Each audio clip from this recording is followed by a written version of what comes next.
The image was jarring. It was something that history books said shouldn't happen. It was something that geopolitical realists said wouldn't happen. High above the red dirt of the Australian Northern Territory, cutting through the humid air of the Timor Sea, was a delta-wing silhouette that hadn't been seen in these skies in living memory. On the fuselage, the markings were unmistakable: the Iron Cross, the Schwarzes Kreuz. This wasn't a computer simulation. It wasn't a movie. It was a Eurofighter Typhoon of the German Luftwaffe, banking hard over the city of Darwin, thousands of miles from home. And it wasn't alone. It was flying wingtip to wingtip with a Royal Australian Air Force F-35A Lightning II. For 80 years, the German military, the Bundeswehr, has been a force defined by restraint. It was a bonsai army, carefully pruned to be capable of defense but incapable of offense. It was constitutionally bound, politically paralyzed, and culturally averse to projecting power. The German eagle stayed in its nest. But in late 2024 and continuing through 2025, something fundamental broke in the German psyche. The war in Ukraine didn't just wake them up to the Russian threat, it woke them up to the reality of a world on fire. It taught Berlin a hard lesson: you cannot be an economic superpower and a military dwarf. You cannot sell cars to the world if you cannot protect the shipping lanes that carry them. So, Germany did something audacious. They launched Operation Pacific Skies. This wasn't just a polite diplomatic visit. It wasn't a couple of officers observing an exercise. It was a massive, high-speed deployment of combat power to the other side of the planet. It was a logistical flex designed to answer a single, terrifying question. If the balloon goes up in the Pacific, can Europe get there in time? The answer, delivered with the precision of a German engineer, was yes. Welcome to Doctrine of War. Today we are documenting the return of a giant. The narrative of Western decline usually focuses on political division. It talks about how Europe and America are drifting apart, or how NATO is brain dead. Operation Pacific Skies proves the exact opposite. It proves that the Atlantic Alliance is dead, and it has been replaced by something far more dangerous to our adversaries: the Global Alliance. We are going to break down the sheer physical feat of moving an Air Force 15,000 kilometers in a single day. We are going to look at the hammer and anvil tactics being developed between German and Australian pilots. And we are going to explain why Beijing is furious that the Luftwaffe has decided that the Indo-Pacific is now part of its beat. Let's start with the feat itself. In military logistics, distance is the enemy. It is the friction that grinds armies to dust. Moving a squadron of fighter jets from Germany to Singapore or Darwin is not like booking a flight on Lufthansa.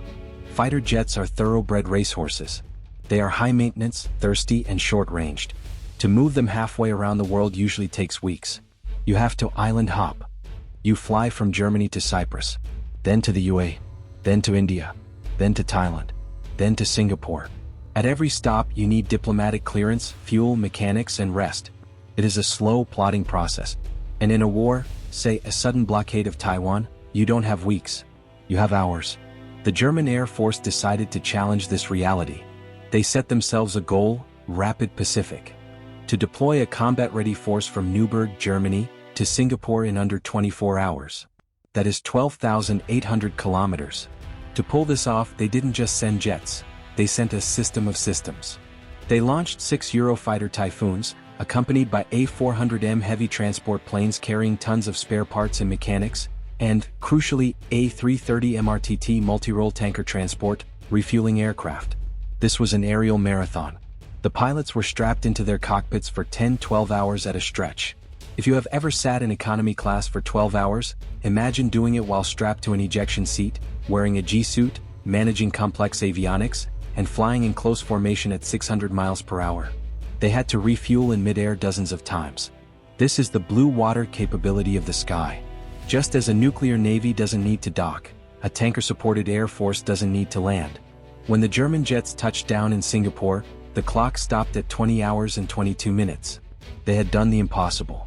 They had moved a fighter squadron across the globe faster than a commercial airliner could make the trip with layovers. From Singapore they pushed on to Darwin, Australia. The strategic message was deafening. China relies on the tyranny of distance to keep Europe out of the Pacific. They assume that if they start a war, the Europeans will be too far away, too slow, and too disorganized to intervene before it's over. Germany just took a red pen and crossed that assumption out. By proving they can deploy in 24 hours, they proved that the Luftwaffe is a first responder force. They proved that German hard power can be in the South China Sea or the Timor Sea essentially overnight. But getting there is only half the battle. What happens when they arrive? This brings us to the hardware. The Eurofighter Typhoon. For years, the Eurofighter was mocked as a Cold War relic. It was designed in the 80s and 90s to intercept Soviet bombers over the North Sea. It isn't stealthy. It has canards, those little wings near the nose, and a big boxy air intake that lights up enemy radar like a Christmas tree. Critics said it had no place in a modern war dominated by stealth fighters like the F-22 and F-35. But in the skies over Darwin, during exercises like Pitch Black and Kakadu, the Australians and the Germans discovered something incredible. The Eurofighter isn't a competitor to the F-35, it is the perfect partner. The F-35 is a sensor. It is a stealthy sniper. It sees everything, remains invisible, and distributes data. But it has a limited missile payload internally to maintain stealth, and it isn't designed for a turning dogfight. It's not a brawler. The Eurofighter Typhoon is a brawler. It is one of the most aerodynamic, high-thrust, agile aircraft ever built. It can climb faster than almost anything in the sky. It can supercruise, fly supersonic without afterburners. And it can carry a massive load of missiles on its external pylons because it doesn't care about stealth. In Darwin, they practiced the hammer and anvil tactic. The RAF F-35s fly ahead, invisible deep into enemy airspace. They use their sensors to find the targets. The Su-35s, the J-16s, the surface-to-air missile batteries. They don't engage. They stay quiet. They beam that targeting data back to the wolf pack of German Eurofighters trailing behind. The Eurofighters, loaded with long-range Meteor missiles, unleash hell. They are the bomb trucks and the missile trucks. They use their speed to dash in, fire based on the F-35's eyes, and dash out.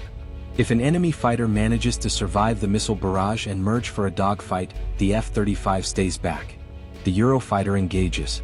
In a visual range turning fight, a Typhoon with its helmet-mounted sight and Iris-T missiles is a terrifying opponent. It can pull 9GS and turn on a dime. This combination, stealth plus speed, sensor plus shooter, creates a dilemma that Chinese planners struggle to solve. If they turn on their radars to find the Eurofighters, the F-35s kill them with anti-radiation missiles. If they keep their radars off to hide from the F-35s, the Eurofighters sweep them from the sky with meteors. It turns the technological heterogeneity of the West, the fact that we have different planes, into a strength. We aren't all flying the same airframe. We are flying a mix of capabilities that cover each other's weaknesses. And let's not forget the tornadoes. Germany also brought the Panavia Tornado, a low-level strike aircraft from the 1980s. Why bring a museum piece? Because the Tornado performs a specific role, electronic combat and reconnaissance (ECR). It carries the anti-radiation missiles designed to kill enemy air defenses. Seeing German Tornadoes skimming the treetops of the Northern Territory, training to suppress enemy radars, sends a chill down the spine of anyone who remembers the Cold War. These are planes designed to stop a Soviet tank army. Now they are training to stop a naval invasion in the Pacific. The political signal. If you are starting to see why a German fighter jet in Australia represents a strategic nightmare for the CCP, hit that like button and subscribe to Doctrine of War. We cover the alliance shifts that the mainstream media ignores. The most important part of Operation Pacific Skies isn't the speed or the tech. It is the politics. It is the symbolism. Why is Germany in Darwin? Why is the Luftwaffe flying patrols over the Indo-Pacific? Because they are killing the idea of spheres of influence. The Chinese Communist Party has a core strategic narrative, Asia for Asians. This sounds nice, but what it really means is Asia for China. They want to establish a Monroe Doctrine in the Pacific where the US and its colonial allies are pushed out, leaving China as the hegemon. They want the world to believe that the Pacific is their backyard, and that European powers have no business there. They want to bilateralize every conflict, China versus Philippines, China versus Vietnam, so they can use their size to bully smaller nations one by one. The presence of the German Air Force shatters this narrative. When a German fighter jet lands in Australia or Japan or Singapore, it sends a message: the rules-based order is global. It doesn't end at the Strait of Malacca. It tells Beijing that if they start a war in the Pacific, they won't just be fighting the US Navy and the Australian Defense Force. They will be fighting the industrial might of the Western world. Germany is the economic engine of Europe. It is the fourth largest economy in the world. For decades, it tried to play nice with China. It prioritized trade over security. It built Volkswagens in Shanghai and bought gas from Russia. That era, the era of Wandel durch Handel, change through trade, is dead. It died in the ruins of Mariupol, and it is being buried in the sands of Darwin. The Zeitenwende, turning point, speech by the German Chancellor was thought to be about Russia. But Pacific Skies proves it is about the world. Germany has realized that its security is linked to the freedom of navigation in the South China Sea just as much as it is linked to the gas pipelines of Ukraine. If China blockades Taiwan, the German economy collapses just as fast as the Australian economy. The microchips, the batteries, the supply chains, they all run through the 9-dash line. Germany is no longer outsourcing its security. It is stepping up. This is the nightmare scenario for authoritarian regimes. They rely on the West being fractured. They rely on France arguing with America and Germany arguing with Poland. They rely on the tyranny of distance, keeping the European powers focused on their own borders. But when you see a German A400M transport plane offloading cargo for an Australian F-35, you are seeing the NATOification of the Pacific. You are seeing the standardization of procedures, the sharing of intelligence, and the merging of logistical chains. It means that in a future conflict, a German spare part can fix an Australian jet. A French tanker can refuel an American bomber. A British carrier can launch Italian fighters. The West is no longer a geographical term. It is a political and military network that wraps around the globe. So what is the conclusion? What does this mean for the future? Operation Pacific Skies was not a one-off. It wasn't a stunt. It was a proof of concept. The German government has already committed to making these deployments regular. The French are doing the same with their Pegasus missions. The British are sending carrier strike groups. The new normal in the Pacific is crowded. The skies over Darwin are going to get louder. For Australia, this is a massive validation. It proves that we are not alone at the bottom of the world. We are the anchor point for a global coalition. We are the destination where the free world comes to sharpen its sword. And for the German pilots stepping out of their cockpits into the heat of the Australian outback, it is a return to form. They are no longer the defensive force of a guilty nation. They are the tip of the spear for a confident alliance. The sleeping giant of Europe hasn't just woken up. It has put on its flight suit, checked its weapons, and flown across the world to stand on the line. The Luftwaffe is back. And this time they are flying for freedom. Thanks for watching Doctrine of War. Do you think European powers like Germany can really make a difference in a Pacific conflict, or is this just symbolic? Let us know in the comments below.